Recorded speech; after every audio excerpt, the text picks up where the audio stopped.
بسم اللہ الرحمن الرحیم۔ امام اعظم ابو حنیفہ رحمۃ اللہ علیہ کی کمال ذہانت اور کمال کی فقاہت۔ ایک مرتبہ امام ابو حنیفہ رحمۃ اللہ علیہ کے پاس ایک شخص آیا۔ انہوں نے عرض کیا، امام صاحب، فلانا آدمی جو آپ کا دوست ہے، اس کے پاس میں نے اتنے پیسے امانت رکھے تھے، اب وہ منکر ہے، وہ امانت واپس نہیں کر رہا، اور میرے پاس گواہ بھی نہیں ہے، میں نے کوئی گواہ بھی قائم نہیں کی اور کوئی تحریر بھی نہیں لکھی جو میں ثبوت کے طور پر پیش کر سکوں، تو لہٰذا میرے پاس کوئی ثبوت نہیں ہے، لیکن پیسے میں نے اس کے پاس امانت رکھے تھے، اب وہ منکر ہے۔ تو امام ابو حنیفہ رحمۃ اللہ علیہ نے ان سے فرمایا کہ آپ نے یہ بات کسی اور کو تو نہیں بتائی؟ اس نے کہا، نہیں امام صاحب، کسی کو بھی نہیں بتائی ہے، خالصتاً آپ کو بتائی ہے۔ تو امام صاحب رحمۃ اللہ علیہ نے فرمایا کہ آپ بے فکر رہیں، آپ کو اپنی امانت انشاءاللہ مل جائے گی۔ وہ آدمی چلے گئے تو امام ابو حنیفہ رحمۃ اللہ علیہ اپنے دوست کے پاس تشریف لے گئے۔ امام صاحب رحمۃ اللہ علیہ نے ان سے کہا کہ بادشاہ سلامت کی بہت بڑی بڑی امانتیں میرے پاس آ رہی ہیں، اب اس کے لیے ایک ایسا بندہ چاہیے جو امانت دار بھی ہو اور اس کا گھر بھی بڑا ہو، چونکہ بہت زیادہ امانتیں ہیں، بہت بڑی بڑی امانتیں ہیں،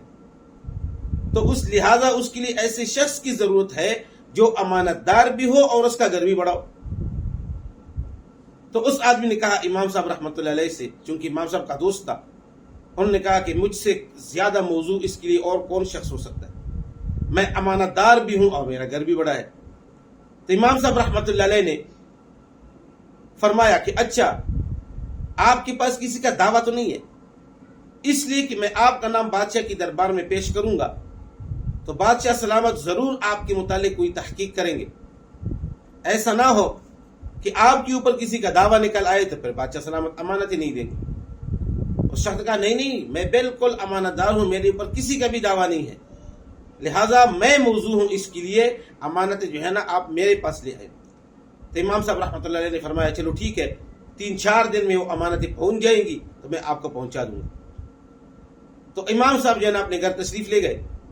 اب یہ شخص کے ذہن کے اندر بات آئی کہ فلانی شخص کی جو امانت میرے پاس تھی، میں نے اس کا انکار کیا ہے، اگر بالفرض بادشاہ نے تحقیق کی اور اس شخص نے بتا دیا، کسی نے بتا دیا کہ یہ فلانی شخص کی امانت اس کے پاس تھی اور اس نے اس کے اندر خیانت کی ہے، یہ منکر ہے، نہیں دے رہا، تو میرے اوپر دعویٰ ہو جائے گا اور امانت اسے محروم ہو جاؤں گا۔ تو بھاگتے ہوئے جا کر جو ہے نا اس شخص کو اپنی امانت واپس کر دی۔ ایک دن گزر گیا، دوسرا دن گزر گیا، تیسرا دن گزر گیا،